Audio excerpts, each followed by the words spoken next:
Goja. She was telling you in her past relationship alipigana. Yeah, alipiga ex wake. And then you're there. It's been a nice it's been an honor. But this is where I live. This is the part where I say adios muchachos. Adios Pompe. Chekiane. Yeah. But how does a chick start beating you, Manzi? Honestly. But I think from what she explained, I think the girl was also kind of violent or something. So walipigana. We need to get it right. She won the fight and left the guy on the floor. You know, okay. There are several instances where a chick can win. Kuna ile yenye unaona huyu nitaua. So you just like one of these mics is not okay. One is not functional. Tuko sawa. There are certain situations unaona enye nitaumiza udem. So you just unaacha tu afanye kitu atafanya. Unaona? So dem anaona maybe amekupiga. Anaona ni kama amekupiga. Lakini unajua when you start being violent utamuumiza, unaona? And then yenye wanasemanga do not take my kindness for weakness. Exactly. And then kuna ile genuinely unaona tu na udem amevunja boys. Yeah, because there's this situation in Cheki. This chick was okay, she was big, Yeah. And then the guy is like aka 1GB. Sijawahi elewa penye hizo relationships you go though. Sijawahi elewa though. But it was on the road and then they were arguing and then achikisa the chilia ameshika chali on the shirt and like, hey. So it's not the guy who started the fight? It's not the guy. Ni dem. Hey, so hapo it's believable the chick can actually beat the guy. The worst case scenario ni uanzishe vita alafu vunje. But me advocate for violence but the relationships. I'm not advocating for it. I'm just saying the worst case scenario is like, for example, the way you are explaining is the chick who started the fight and she won the fight. Hapo tunaweza sema tu in defense to the guy, this guy was such a gentleman. He didn't want to lay any hands on her. So he allowed himself, like Christ gave up himself for the church. He allowed himself to be beaten. He allowed himself to go through it. Because of who we are as men. Hapana, hapo alitu misrepresent manzi. Relax, today tunatetea wanaume bana. Unachoma. Guy. So this guy, I commend you, manzi. You didn't have to lay a fist on her. You did good. But it's okay. On that side, when you put it that way, it makes sense. Makes sense, actually. He stood for his dignity. He might have lost the fight, but he won the war. Exactly. But the problem is, when the story is told somewhere else, ni wewe umepigwa sasa, and you're like, But those are bad reporters. Even in TV, we have bad journalists. They give the wrong story. Hate speech uko nje. Because they just want to make the guy look bad. But guys, we know you're good, right? Yeah, you know you're good. Wanaume ni watu wazuri, wa maana, wa baraka. Manze, we out here taking care of these chicks. We are wonderful people. Yeah, wonderful human beings. But I feel like manze, sometimes ni kama it's just that we have misrepresentatives. I won't mention one of the biggest in Kenya, but we do. But that doesn't change the fact that we as men, we are wonderful people. And na tukwange appreciated enough manze. Tofa ku appreciate. We don't get enough accolades, but kuna mtu alikuwa anasema ati like your dad, when he does what's expected of him, he doesn't need to expect a thanks. But also in the same breath, I'd like also to say that we forget how emotional any human being is in spite of their gender. So we forget how emotional a human being in spite of their gender, such that we undermine the fact that a man has emotions and that saying thanks to him really matters. Exactly. Because as much as tunajifanya sijui bazu, we don't have to be thanked for our daily duties. Deep down then, we do. It is so stupid to say that you are made in the image of God when we go back to God in nothing but thanksgiving. Yeah. nani bazu kuliko God? Man. If this emotional jealous God deserves thanks, why can't men be thanked for what they have done?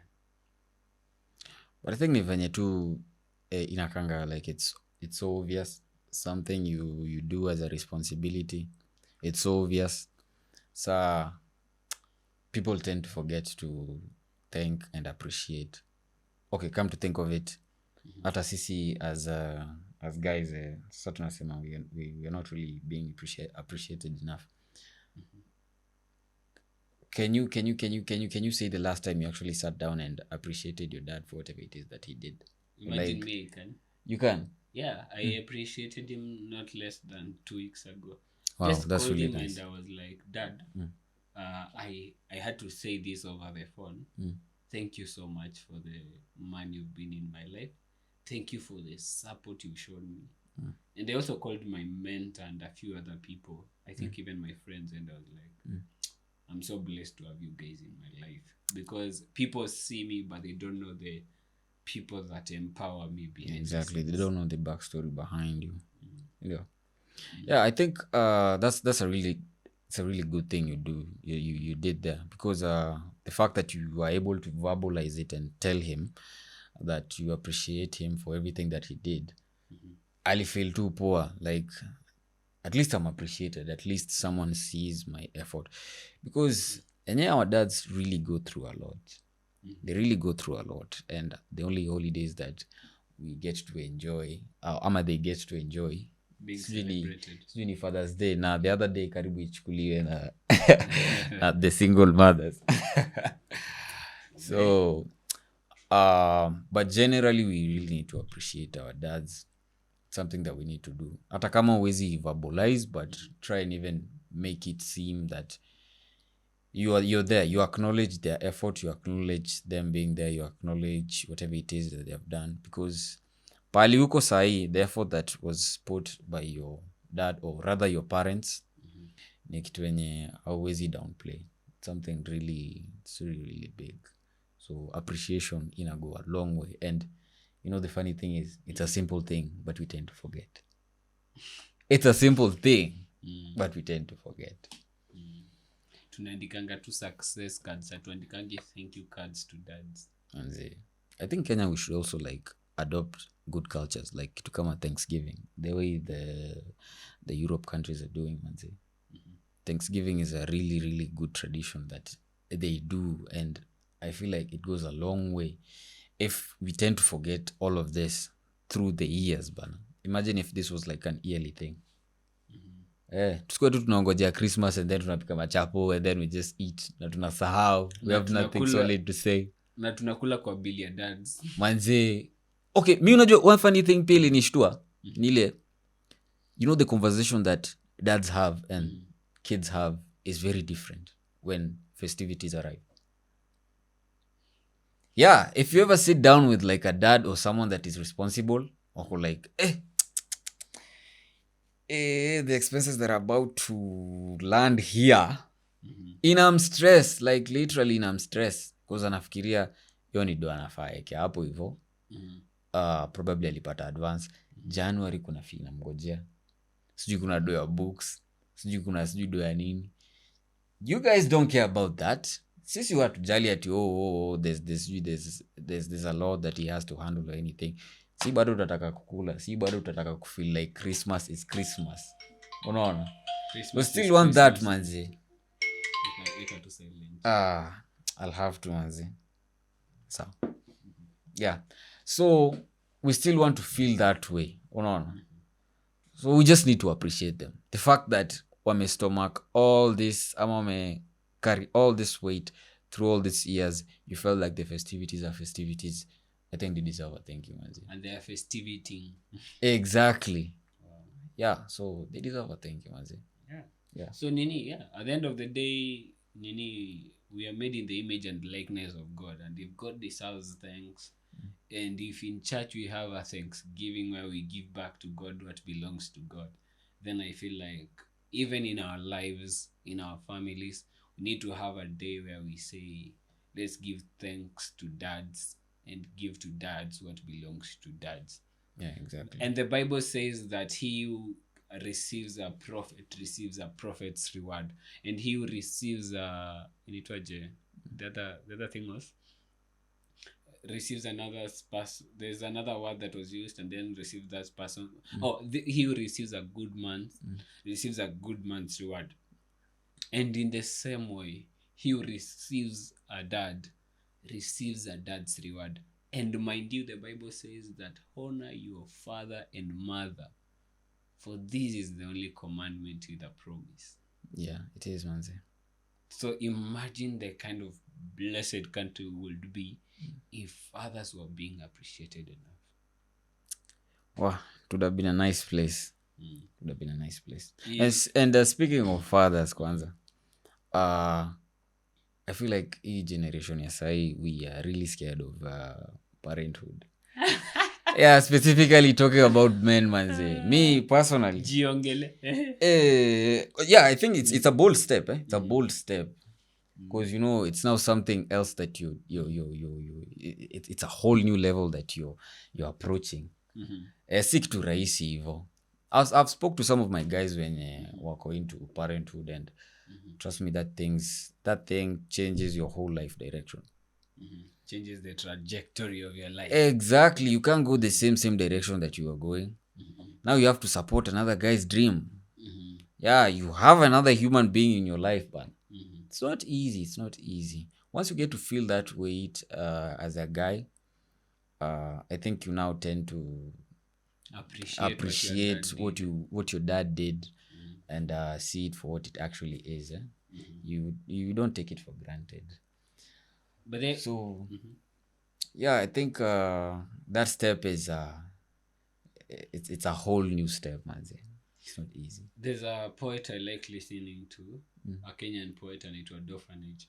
Kuna hii piece aliandika kuhusu babake, and this guy has written how he has been raised by the single man, and he's like, Dad, you didn't do this for us, you didn't do this for us, you were not present there in our lives, you didn't, Nini, why did you bring us forth if you didn't really care about us?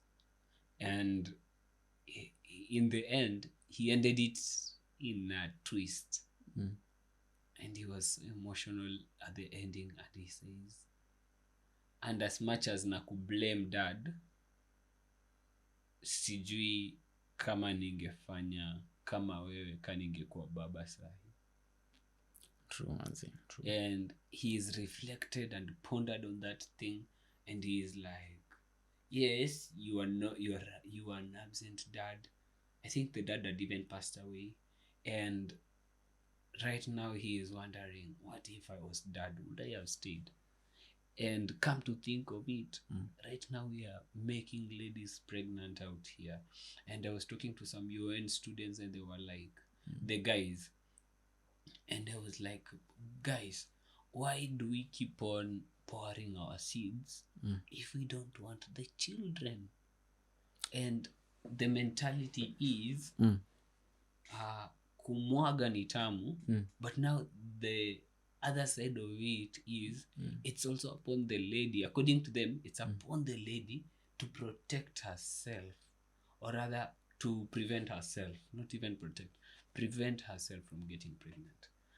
And at the end of the day, as much as we hate on our dads and we're like, I love my mom for being a wonderful single mother, we are making more single mothers.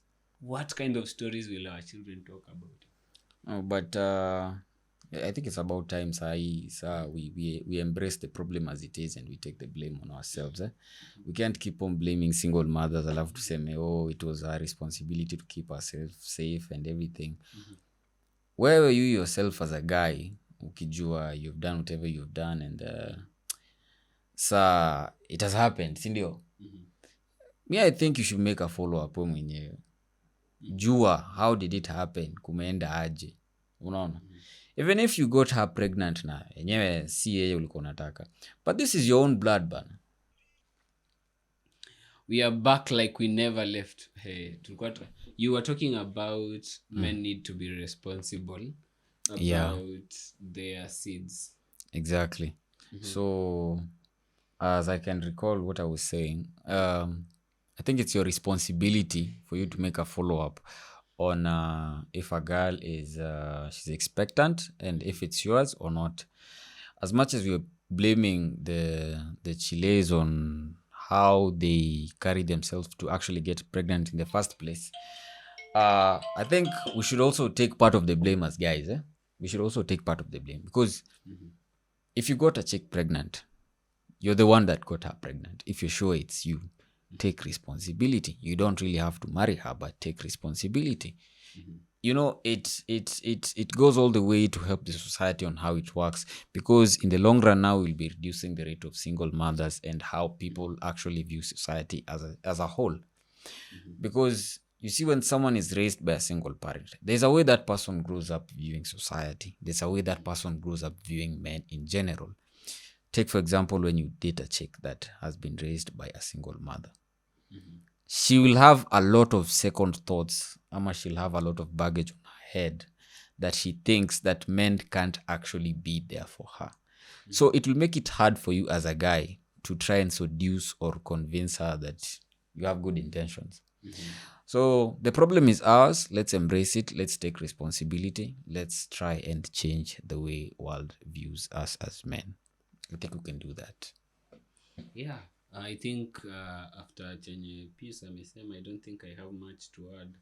It's just that I like saying the truth in the words zenye nyi hutumia, ndo mtu asiseme hatukuambiwa, we didn't know better. At least now we know better. Yeah.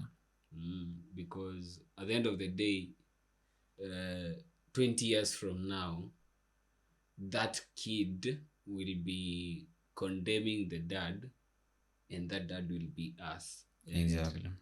And ni kama kuna spoken word yangu fulani nasema, utablemaje babako kwa kumwacha mamako, na apart from body count hujui namba watoto wako. That's bars right there. That's bars. Yeah, so guys, thank you so much for tuning in to this episode. We really appreciate Manze. I help me pray for Pius so that he commits, because this guy, you and I can both attest that he has been a real blessing on this podcast, right? Yeah, so tunamtaka akuje tena cause ametujenga, si ndio? Yeah, me personally umenijenga. I feel so blessed to have you here. Manze, it's all good, Manze. Yeah, it's been real. Until next time, this was Munga Sodes. Peace out.